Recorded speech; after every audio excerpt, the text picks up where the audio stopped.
अस्सलाम वालेकुम रहमतुल्लाहि व बरकातुहू। मोहतरम नाजरीन, प्यारे दोस्तों, साथियों, शाहबाई चित्तूर का फिर से पैदल हज का सफर शुरू हो गया है। हर तरफ खुशियां ही खुशियां हैं। हर एक इंसान खुशी का इजहार कर रहा है कि चलो आखिरकार पाकिस्तान का वीजा मिल गया। जो कई रोज से ये सफर रुका हुआ था, अब वो फिर रवा दवा हो गया। इस सफरे हज के अपडेट को या इस सफरे हज को मेरी 3 बातों से समझने की कोशिश कीजिए, और जो तीसरी और आखिरी बात होगी उसी में इस पैदल सफरे हज का पूरा नतीजा और रिजल्ट होगा। आखिर तक बने रहिए और पूरी बात सुनने की कोशिश कीजिए। सबसे पहली बात, चलिए, बड़ी खुशी की बात है कि केरला से निकले हुए एक इंसान शाहबाई चित्तूर को आखिरकार कई दिन रुकने के बाद सफरे हज के लिए पाकिस्तान का वीजा मिल गया। बड़ी खुशी की बात है। दूसरी बात, चलिए, वीजा तो मिल गया पाकिस्तान का, अब वो फिर पैदल चलकर वो सफरे हज के लिए रवाना हो गए हैं। लेकिन क्या कई महीने रुकने के बाद अभी थोड़े ही दिन बाकी है हज का महीना आने के लिए, अब पैदल चलते चलते वो हज के महीने के आने से पहले मक्का पहुंच जाएंगे?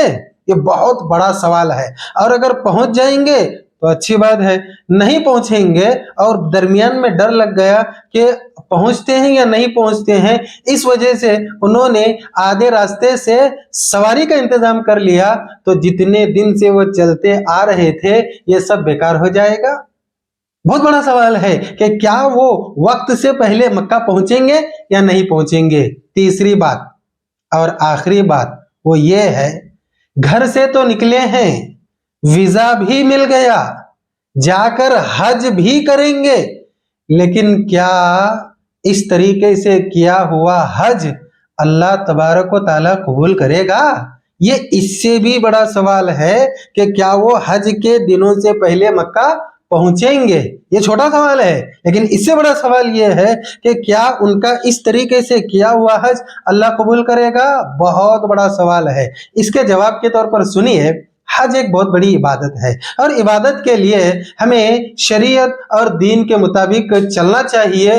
हज हो या नमाज हो, रोजा हो, ज़कात हो, कोई भी अमल हो जो इबादत के लायक है, अगर हम उसे अपनी मर्जी से करते हैं तो अल्लाह तबारक व तआला उसे कबूल नहीं करता है। हम हर एक की जज्बे की कदर करते हैं कि भाई एक इंसान इतने दिनों से चल रहा है, घर वार को छोड़ रहा है, नीयत अच्छी होगी, लेकिन शरीयत भी तो जरूरी है, सुन्नत भी तो जरूरी है, तरीका भी तो जरूरी है। इबादत ऐसी ही है कि कोई भी अपने मर्जी में जिस तरीके से आए वैसा करता चला जाए, हरगिज नहीं।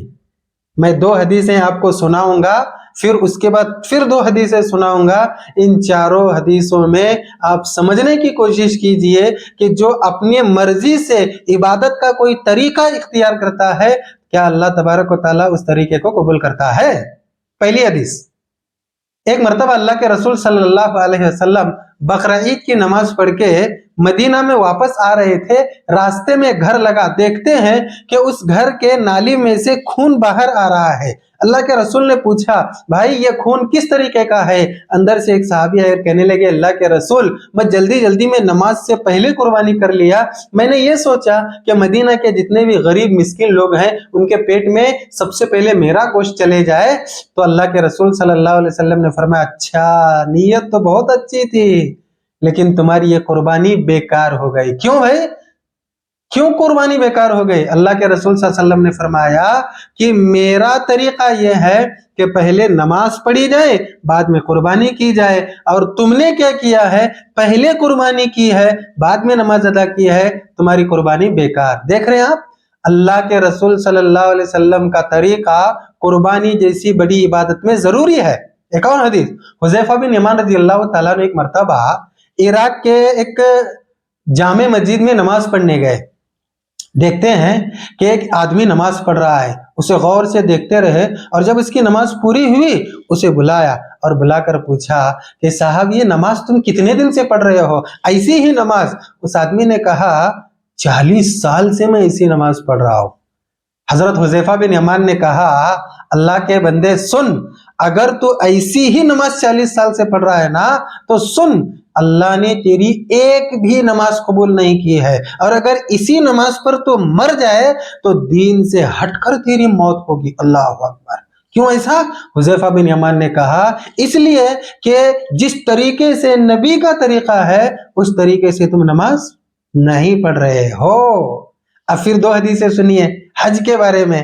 حضرت انس رضی اللہ تعالیٰ عنہ کہتے ہیں کہ اللہ کے رسول صلی اللہ علیہ وسلم سے کہا گیا، اللہ کے رسول، ایک عورت نے نظر مانی ہے کہ وہ پیدل چل کر کعبۃ اللہ کا زیارت کرے گی، حج کرے گی۔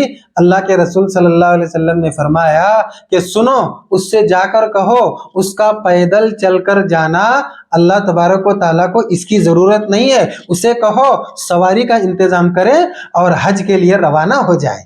عقبہ بن عامر جہنی رضی اللہ تعالیٰ عنہ ایک بڑے صحابی ہیں، وہ کہتے ہیں کہ میں ایک مرتبہ اللہ کے رسول صلی اللہ علیہ وسلم کے پاس گیا اور آپ صلی اللہ علیہ وسلم سے میں نے کہا، اللہ کے رسول، میری ایک بہن ہے اور وہ چاہتی ہے کہ وہ پیدل چل کر حج کرے، کیا کہوں میں اس سے؟